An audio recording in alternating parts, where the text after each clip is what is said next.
जब एलन की आंख खुलती है तो प्लेन आइलैंड पर लैंड कर चुका होता है। अमांडा अपने बेटे का नाम पुकारने लगती है। एलन घबराकर कहता है कि शोर मत करो, यहाँ पहुँचने वाला शिकारी आवाज सुनकर आ जाएगा। और तभी घने जंगलों में से एक बहुत ही खौफनाक दहाड़ सुनाई देती है।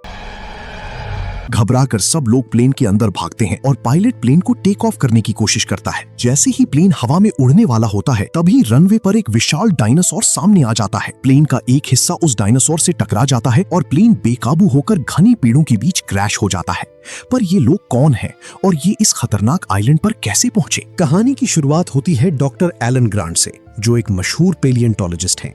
एलन आज भी डायनासोर्स की हड्डियों पर रिसर्च कर रहे हैं और उनके साथ उनका एक जवान असिस्टेंट बिली भी है। एलन अपनी स्पीच में लोगों को समझाते हैं कि डायनासोर्स अब खत्म हो चुके हैं और जो जुरासिक पार्क में थे वो असली नहीं बल्कि लैब में बनाए गए मॉन्स्टर्स थे। तभी एलन और बिली के पास एक अमीर जोड़ा आता है जिनका नाम पॉल और अमांडा है। वो एलन को एक बड़ी रकम का ऑफर देते हैं और कहते हैं कि वो अपनी शादी की सालगिरह पर इस्ला सोरना आइलैंड के ऊपर से प्लेन में घूमना चाहते हैं।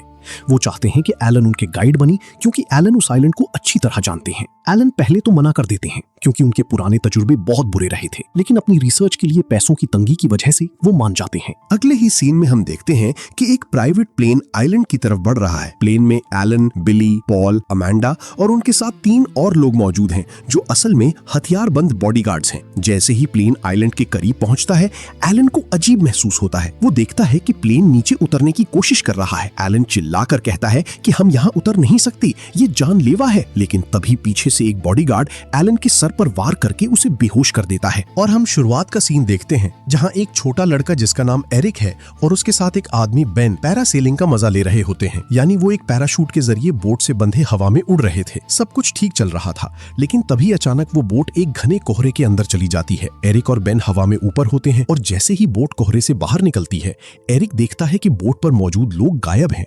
ये देखकर वो दोनों बुरी तरह डर जाते हैं क्योंकि बोट अब चट्टानों की तरफ बढ़ रही थी। खुद को बचाने के लिए बेन मजबूरन उस रस्सी को काट देता है जो उन्हें बोट से जोड़े हुए थी और उनका पैराशूट हवा के रुख के साथ सीधा इस्ला सोरना आइलैंड की तरफ चला जाता है जो कि खतरनाक डायनासोर्स का घर है। इसके बाद कहानी शिफ्ट होती है एलन ग्रांट पर, जो कि आइलैंड पर लैंड करने वाला था पर उनको बेहोश कर दिया गया था। जब एलन की आंख खुलती है तो प्लेन आइलैंड के रनवे पर लैंड कर चुका होता है। अमांडा एक मेगाफोन लेकर जोर जोर से अपने बेटे एरिक का नाम पुकारने लगती है। एलन घबरा जाता है और कहता है कि शोर मत करो, यहाँ पहुंचने वाला शिकारी आवाज सुनकर आ जाएगा। और तभी घने जंगलों में से एक बहुत ही खौफनाक दहाड़ सुनाई देती है।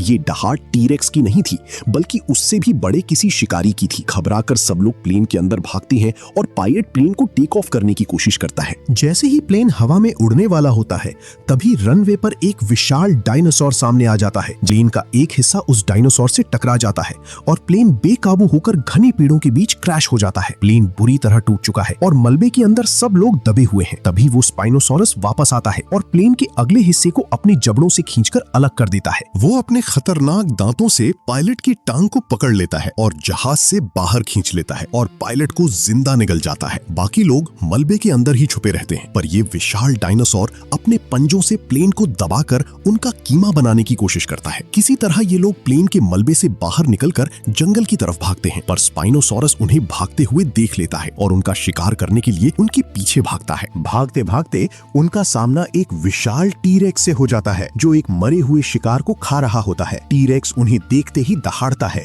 और उनके पीछे भागता है। अब यहाँ एक ऐतिहासिक मुकाबला शुरू होता है। एक तरफ से स्पाइनोसॉरस आता है और दूसरी तरफ टीरेक्स। दोनों विशाल शिकारी एक दूसरे पर हमला कर देते हैं। टीरेक्स स्पाइनोसॉरस की गर्दन पकड़ लेता है, लेकिन स्पाइनोसॉरस अपनी लंबी गर्दन और ताकतवर हाथों का इस्तेमाल करके टीरेक्स को नीचे गिरा देता है और उसकी गर्दन तोड़कर उसे मार डालता है। ये देखकर एलन और बाकी लोग समझ जाते हैं कि इस आइलैंड पर अब टीरेक्स से भी बड़ा कोई राजा है। अब पॉल और अमांडा सच बताते हैं कि वो कोई अमीर लोग नहीं है बल्कि उनका छोटा सा बिजनेस है और वो यहाँ अपनी शादी की सालगिरह मनाने नहीं बल्कि अपने खोए हुए बेटे एरिक को ढूंढने आए हैं जो 8 हफ्ते पहले यहाँ लापता हो गया था। एलन को बहुत गुस्सा आता है क्योंकि उसे धोखा देकर यहाँ लाया गया है, लेकिन अब उसके पास वापस जाने का कोई रास्ता नहीं है। जंगल में आगे बढ़ते हुए उन्हें वो पैराशूट मिलता है जो शुरुआत में हमने देखा था। उस पैराशूट के पास एक कंकाल लटका हुआ होता है जो बेन का था। ये देखकर अमेंडा फूट फूट कर रोने लगती है क्योंकि उसे लगता है कि उसका बेटा भी मर गया होगा। तभी बिली को वहाँ पास में ही डायनासोर के कुछ अंडे मिलते हैं। बिली चुपके से 2 अंडे चुराकर अपने बैग में रख लेता है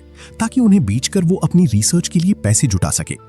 लेकिन उसे नहीं पता था कि ये अंडे रैप्टर्स के हैं जो बेहद चालाक और खतरनाक होते हैं। जैसे ही वो आइलैंड के अंदर बने एक पुराने लैब इंजन फैसिलिटी में पहुंचते हैं, वहां अचानक एक रैप्टर्स उन पर हमला कर देते हैं। पर किसी तरह वो इस खतरनाक रैप्टर से अपनी जान बचाकर लैब से बाहर घने जंगल की तरफ भागते हैं।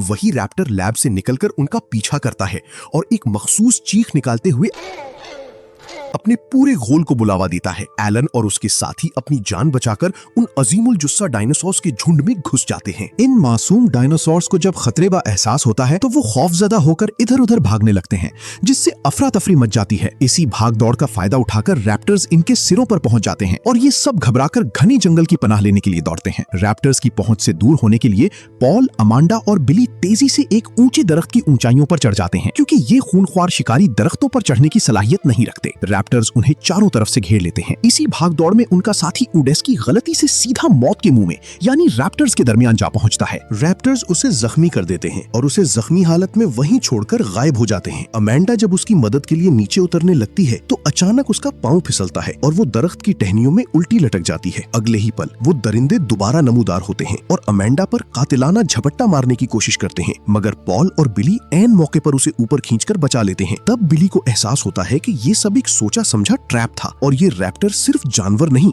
बल्कि इंतहाई ज़हीन और चालाक शिकारी हैं। दूसरी जानिब एलन एक झाड़ी के पीछे से ये सब देखकर दंग रह जाता है क्योंकि रैप्टर्स आपस में इशाराती जबान में गुफ्तगू कर रहे होते हैं।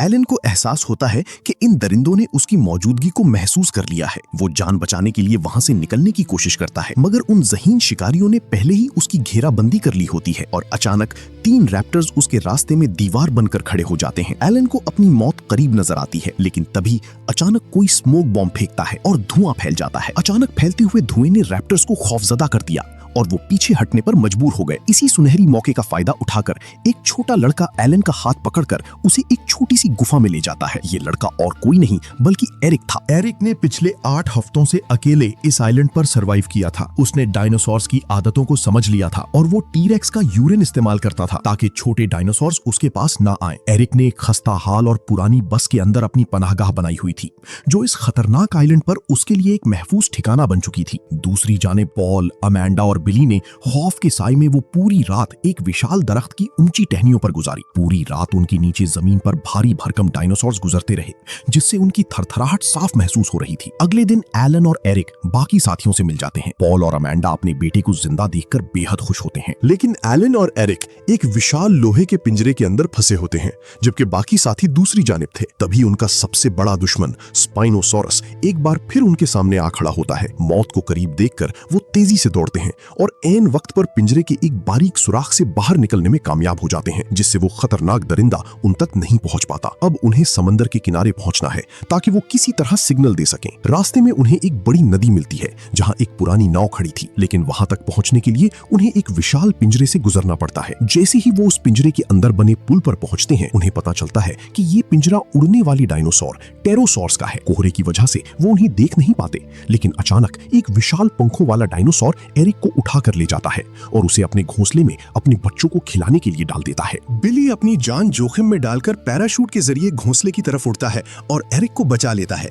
लेकिन खुद टेरोसोर्स के हमले का शिकार हो जाता है। बाकी लोग बोट तक पहुंच जाते हैं और नदी के रास्ते आगे बढ़ते हैं। रास्ते में उनका सामना डायनासोर्स के मुख्तलिफ झुंडों से होता है। ये एक ऐसा विशाल और सरसब्ज मंजर था जिसे देखकर एक पल के लिए वो अपनी सारी मुसीबतें भूल गए। रात के वक्त नदी में बोट चलाते हुए उन्हें अचानक स्पाइनोसॉरस फिर से दिखाई देता है। वो पानी के अंदर से बोट पर हमला करता है। स्पाइनोसॉरस बोट को तोड़ देता है और सबको पानी में गिरा देता है। एलन को पानी के अंदर पॉल का सैटेलाइट फोन मिलता है। एलन पानी के अंदर से ही अपनी पुरानी दोस्त एली को फोन लगाता है और बस इतना कह पाता है, the river site be send help. इससे पहले कि फोन कट जाता, स्पाइनोसॉरस उन पर हमला कर देता है। पॉल अपनी जान पर खेलकर एक लोहे के ढांचे पर चढ़ जाता है और स्पाइनोसॉरस का ध्यान भटकाता है, जबकि एलन पानी में गिरे पेट्रोल में आग लगा देता है। आग को देखकर स्पाइनोसॉरस वहां से भाग जाता है। अगले दिन सुबह जब वो किनारे के करीब पहुंचते हैं तो रैप्टर्स फिर से उन्हें घेर लेते हैं। इस बार रैप्टर्स हमला नहीं कर रहे थे, बल्कि वो अपने चुराए हुए अंडे वापस मांग रहे थे। एलन को समझ आता है कि बिली ने अंडे चुराए थे। वो अमेंडा से कहता है कि अंडे जमीन पर रख दो। एलन के पास एक आर्टिफिशियल रैप्टर वॉइस बॉक्स था जो बिली ने बनाया था। एलन उस बॉक्स के जरिए रैप्टर्स की आवाज निकालता है,